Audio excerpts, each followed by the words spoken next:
Selamat siang, Bu. Saya Aprilian Sinaga. Saya dari kelas 4 reguler 1D. Nah, di sini saya ingin menjelaskan hasil penyelesaian dari ujian akhir semester akuntansi manajemen. Di mana pada soal kasus pertama saya, biaya usaha sendiri dari biaya pemasaran dan biaya administrasi. Pada soal kasus pertama ini, kita diminta untuk menghitung R pangkat 2 dan R-nya. Nah, berikutnya soal kasus 2, di mana pada PTA memiliki investasi sebesar 1.000, dialokasikan ke modal kerja 400, tanah 100, gedung dan peralatan bisnis 1.000, dan nilai sisanya 100. Kita diminta untuk menyusunnya secara straight line method.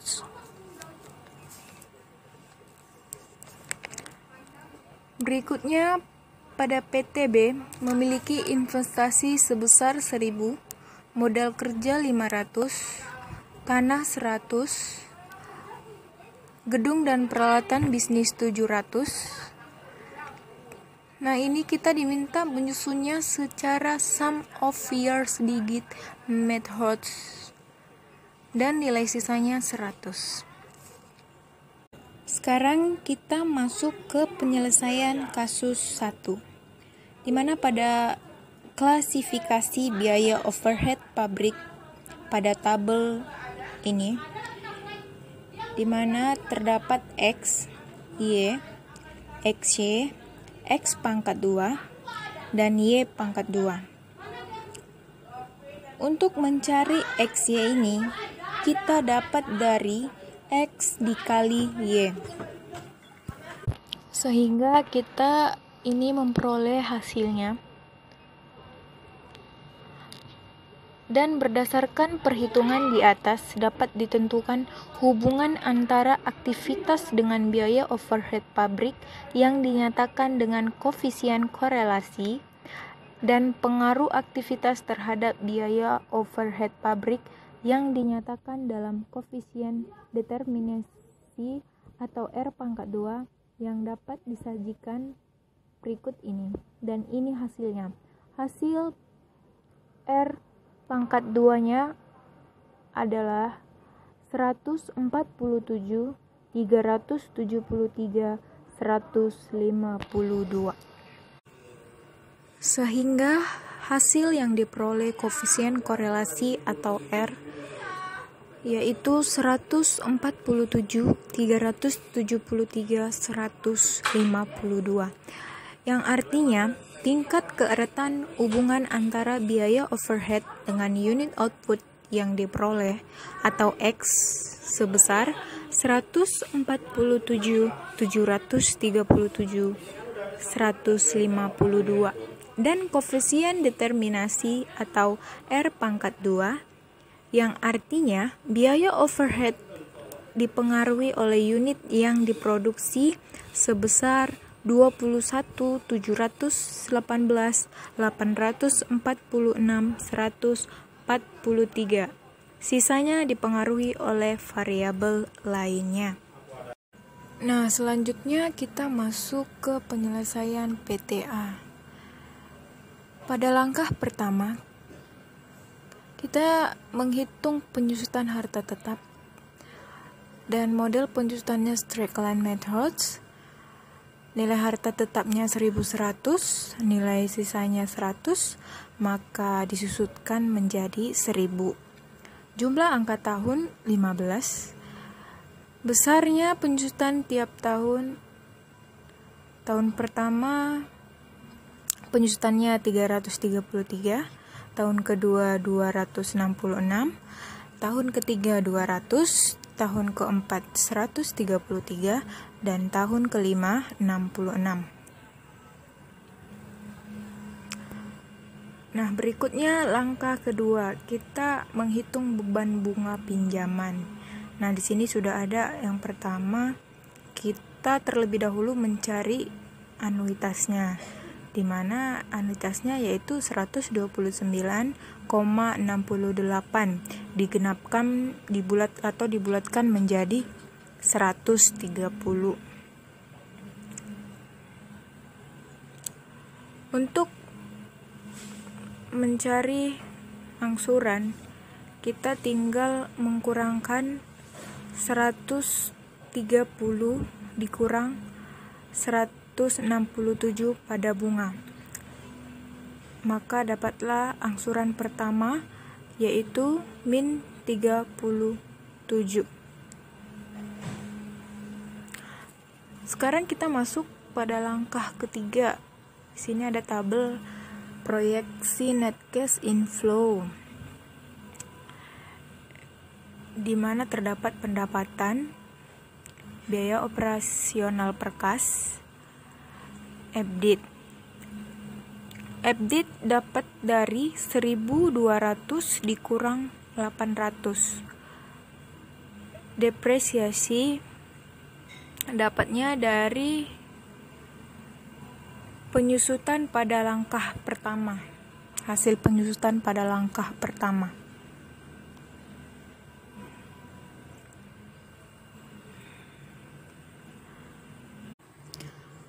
Berikutnya langkah keempat. Kita diminta untuk menghitung perhitungan biaya modal rata-rata tertimbang. Nah, di sini sudah ada WACOC-nya sama dengan 0,18 buka kurung 1 dikurang 0,5 tutup kurung buka kurung 0,9 tutup kurung ditambah 0,25 tutup buka kurung 0,18 tutup kurung sama dengan, maka hasilnya 0,1260 dipersenkan menjadi 12,60%.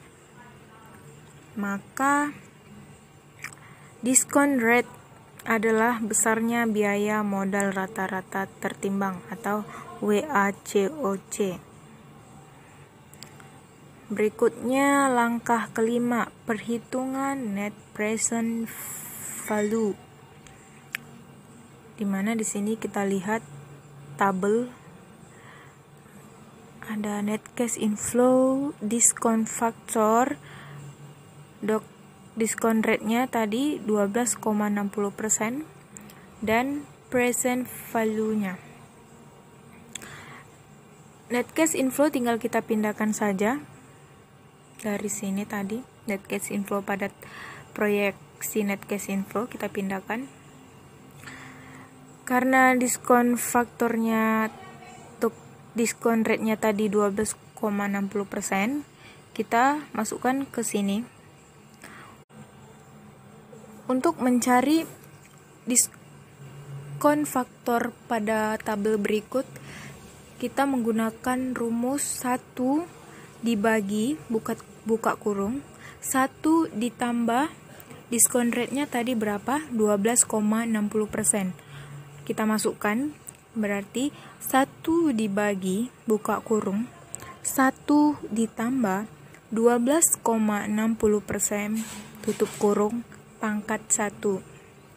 Maka dapatlah hasilnya 0,888. Untuk tahun kedua caranya sama, tinggal kita ganti dengan pangkat 2 dan seterusnya. Nah, untuk kolom present value-nya sendiri, kita dapat dari pada net cash inflow 366, kita masukkan pada rumus mencari diskon faktor tadi, yaitu 366 dibagi buka kurung 1 ditambah 12,60% tutup kurung pangkat 1. dan seterusnya seperti itu. Hanya saja kita mengganti pangkatnya saja. Nah, setelah IRR diketahui, maka dibuktikan bahwa nilai tunai arus kas masuk bersih sama dengan nilai tunai investasi sebagai berikut. Nah, tabel ini ialah pembuktian IRR adalah BEP proyek investasi. Nah, di sini kita lihat pada tabel bahwasannya nilai tunai arus kas masuk yaitu 1.390, nilai tunai investasinya 1.000, nilai tunai atau NPV-nya 390.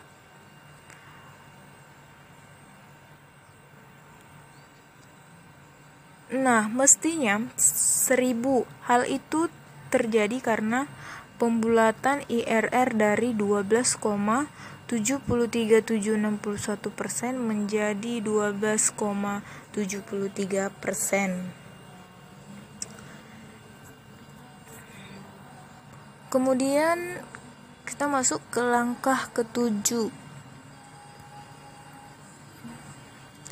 Terdapat hasil dari Profitability Index yaitu sebesar 1.365. Hasilnya ini layak karena di atas dari 1. Kemudian kita masuk ke langkah ke-8, Accounting Rate of Return atau ARR. Hasil dari Accounting Rate of Return-nya yaitu 0,0402. Kesimpulan yang terdapat pada hasil Accounting Rate of Return ini tidak layak dipakai karena ARR-nya 4,02%. Tidak layak dipakai karena di bawah biaya modal di awal tadi, yaitu yang 12,60%. Selanjutnya kita masuk ke penyelesaian PTB. Penyelesaian PTB ini sama dengan penyelesaian PTA tadi, caranya sama semua. Langkah pertama sampai langkah ke-9 sama, cuman yang berbeda itu model penyusutannya. Nah, pada PTB ini kita menggunakan penyusutan sum of year digit methods, di mana nilai harta tetapnya 900, nilai sisanya 100, maka penyusutannya 800. Jumlah angka tahunnya 15. Besarnya penyusutan tiap tahun pada tabel berikut ini. Kita lihat. Penyusutan pada tahun pertama sebesar 267, pada tahun kedua 213, pada tahun keempat 107, pada tahun kelima 53.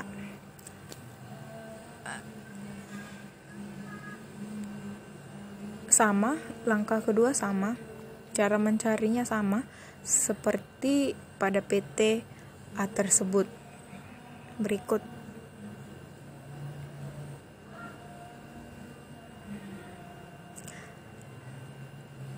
Jadi kita dapat mengerjakannya sesuai dengan langkah-langkah. Langkah pertama sampai langkah ke-9. Sekian hasil penjelasan dari saya mengenai penyelesaian ujian akhir semester saya, Bu. Maaf apabila ada salah penyampaian kata dari saya, atau maaf bila penjelasan saya kurang jelas, kurang tepat, atau cara pengerjaannya kurang benar, maaf. Sekian Bu dari saya. Saya ucapkan terima kasih dan selamat siang.